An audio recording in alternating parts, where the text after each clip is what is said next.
This Pastor Chris Okafor's cold and vile practices are sickening.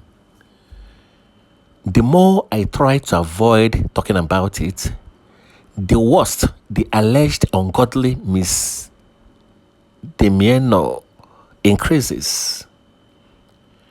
His immoral acts springs forth from every angle. The enemies of the cross, wolves in sheep clothing, native doctors on suits, occultism in Christ's name. Sometimes I wonder why God is so merciful. Must he allow evil thrive? For the sake we are free moral agents.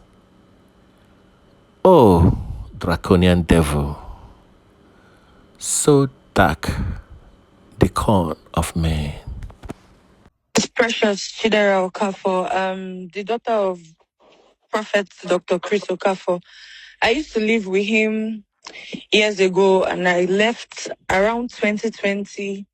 Yes, I left around 2020 because things were about to get out of hand. While I was living in the house, amongst all my siblings, I'm the only one from my mother, while the four of them are from a different mom. While I was living in the house, I used to get treated unfairly. Like, it was very, very visible, and even the workers in the house could see it.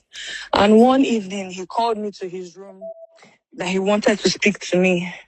And after I went in, he was, standing behind the door. And then he locked the door and he said I should sit down. And I sat on his bed and he started speaking to me. He started telling me that he knows that I always feel bad because of how he treats me differently from my siblings. But he's only doing that because he loves me. And he wishes that fathers could marry their daughters, that he would have gotten married to me. And that was when he started to touch me all over my body.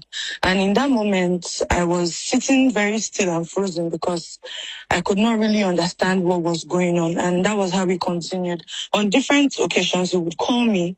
Like another time, he called me and then he locked the door again. And then he started trying to kiss me all over on my lips and all over my body. And it felt like I was quiet for a long time because for me, as at that time, I was somebody that was so desperately seeking the validation of my father. I was alone in the house. I didn't have any, siblings of my own. So the fact that he was, talking to me, at least, like, for me, all I was thinking about at that time was, okay, if this is going to at least make my dad talk to me, if this is going to make him treat me equally and fairly, then okay. And there was a day I had a terrible dream. And as a man of God that he is, I went to meet him so we would pray together. And that was the night that he almost penetrated me, but it didn't happen. I think he saw how scared I was and how I was sweaty and shaky on the bed. So he said I could leave, and I left. And that was when I was able to use a teacher's phone in school, and I decided to tell my mom about all that was going on. Then the next week or a few days after, she came to get me from the house. And that was how I left. How old were you then?